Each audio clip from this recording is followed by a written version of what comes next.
Yeah, well, I think that in essence it's the specific relationship, between image, word and sound that is the key focus for this study.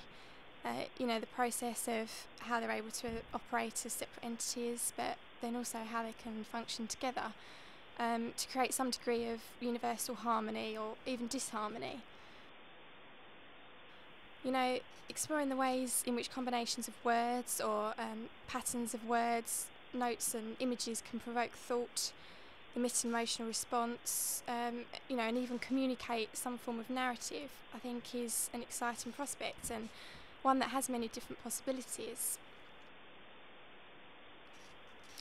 Yeah, well, the merging of the visual, the written and the sound arts could release new interpretations, and even establish deeper levels of meaning. The fact that you're able to draw on all of these senses at once, rather than simply view them in isolated parts. This focus on the individual senses could allow for a more of a genuine examination of the role of the subconscious, this being some sort of tool for which one could build imagery and imaginary worlds from these experiences seen on a visual, written and oral basis.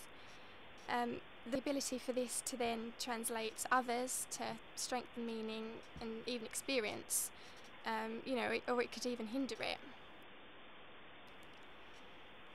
Yeah, well, the implementation of chance is present within all three of these artistic fields, spanning over many years. For example, Tristan Tzar's Dadaist poems, experimental sound art by John Cage and Yoko Ono, and then even the paper collages of Jean Arp. For me, I think it felt only natural that a degree of control should be handed over to these chance procedures, in an attempt to try and emit a true experience of my intentions and findings so far for my audience. The three visual aids that can be seen have therefore been selected by chance. The culmination of these dissimilar, unpredictably ordered and yet thematically linked pieces will hopefully indicate that regardless of their date of discovery, whether located at the beginning, middle or end of the module, they will ultimately have an underlying worth and influence over my subsequent ideas.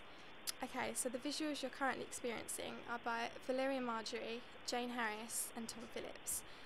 Although they can all be labelled as abstracts, each artist sort of manipulates different media and techniques to express their narrative and ultimate concepts. Valerian Marguery, for example, plays with perspective, creating these obscure three-dimensional worlds that can offer a strong interplay between, say, the innocent nostalgia of the past and then the brutality of contemporary society.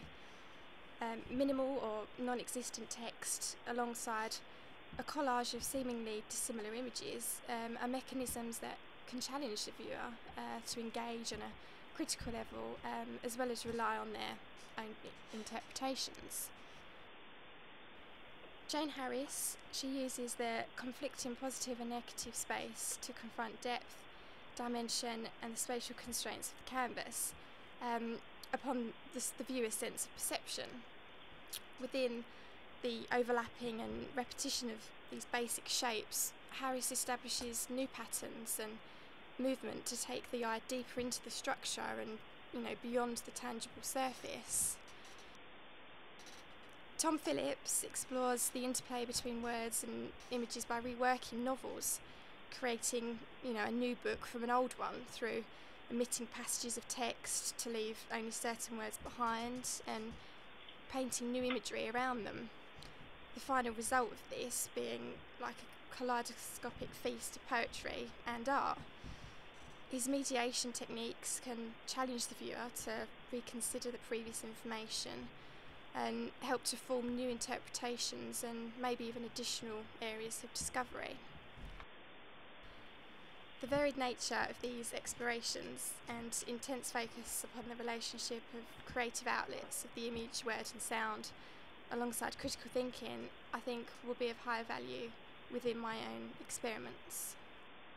By reworking original pieces of poetry and prose, using similar chants and Dada techniques, I will hopefully be able to explore the flexibility of the written words as an individual conveyor of thought and narrative. Assessing then the extent to which these new poems are able to convey the given story somewhat as successfully as the original will help me to build a greater understanding of how this form of reduction can create narratives within an abstract form. Analysing these from a visual image-led basis, I think that examining the diversity between individual interpretations will allow for more of a genuine understanding of the need to establish some degree of universally recognisable harmony. By conducting drawing experiments in which a range of individuals will be asked to doodle or draw anything, any series of things, or even a collective scene that they imagine when reading particular poems, as well as the disjointed Dada versions, hopefully certain patterns may begin to emerge. From then recording this information, these patterns may then reference ways of building imagery that has the potential to be visually and conceptually relevant when reproduced on their own or alongside the written version, yet still retaining some abstract quality. These experimental processes will hopefully stimulate further discussion and direction available for me to explore in the future.